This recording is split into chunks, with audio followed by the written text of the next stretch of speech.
You feel like you are standing on the edge of a cliff, looking at a life that no longer fits. Everyone else sees stability, but you see a season that has reached its expiration date. This isn't about dissatisfaction. It is about a quiet, persistent pull towards something you cannot yet name. You have been waiting for a sign, but perhaps you've been waiting for an invitation you were already given. Today, I'm showing you 7 specific indicators that God is shifting your territory. By the end, you will know exactly why the discomfort you feel is actually a compass pointing towards your future. As Proverbs 16:9 says, "In their hearts humans plan their way, but the Lord establishes their steps." This is about aligning your heart with those steps. If this is already stirring something inside you, hit that like button to mark this moment. Number 1. You constantly feel out of place in your current environment. It isn't because you are arrogant, but because your spirit has outgrown the atmosphere you are in. Think about Joseph in the book of Genesis. He was destined to lead, but he spent years in a pit and a prison. He didn't belong in the slavery of Egypt, but he had to endure that season to reach the palace. Sometimes God places you in a room where you don't fit, just to make you realize you are meant to build your own room. You might feel like the odd one out at work or in your social circles right now. That isn't a failure. It is a sign of transition. Your environment is a cage, and you are starting to notice the bars. You cannot bloom if you stay planted in soil that has no more nutrients for your specific purpose. 2. You are experiencing a loss of interest in things that used to bring you joy. This is not depression. It is a redirection. When your assignment changes, your appetite changes. C.S. Lewis famously said, "If I find in myself a desire which no experience in this world can satisfy, the most probable explanation is that I was made for another world." You are losing your taste for the shallow because you are being called to the deep. You might find that your old hobbies or conversations feel like empty noise. This is God thinning the distractions. He is clearing the deck so you can focus on the path ahead. If you feel bored with your current success, do not ignore it. That boredom is a silent alarm. It is telling you that your current level is simply not enough anymore. 3. You keep running into the same wall even when you try different doors. You pray for a breakthrough, but the door stays shut. This is a divine redirection. Acts 16:6 says, "The Spirit kept Paul and his team from preaching in the province of Asia." They had a good plan, but God had a greater one. When your best efforts meet a brick wall, stop pushing. That wall is not a punishment. It is a boundary to keep you from wasting time on a dead-end path.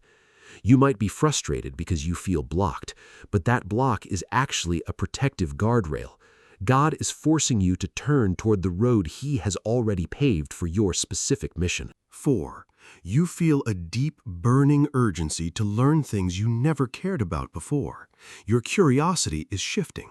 Maybe you find yourself staying up late to study new skills or reading books that seem totally unrelated to your current career. This is preparation. God never gives you the vision without the tools to build it. You are being equipped for a future you cannot see yet. It is like training for a marathon you haven't signed up for. If you find your mind wandering into new territory, lean into it. That is not just a passing interest, it is the Holy Spirit downloading the blueprint for your next season.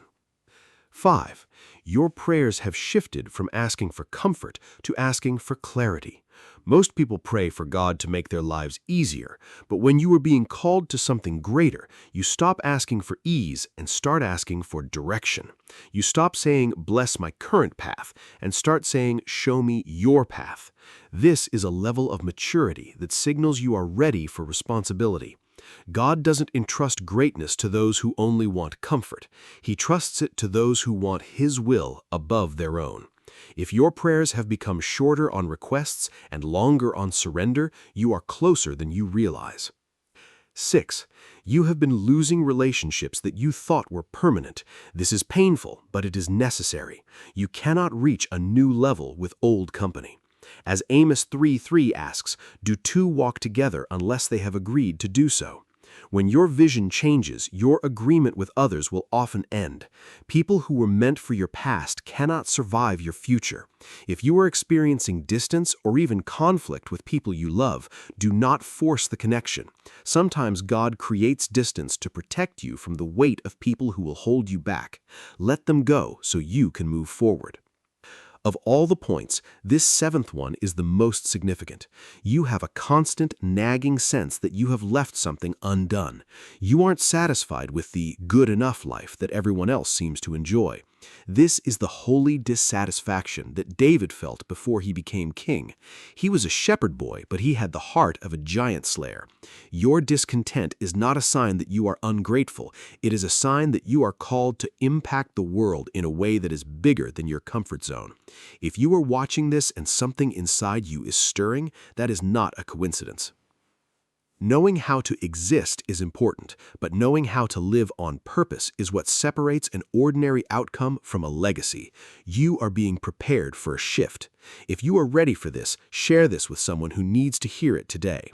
Subscribe to Grace in Motion so you never miss a message that keeps you aligned with your path. Type in the comments, "I am ready for my greater season," as your commitment to follow where God is leading you next.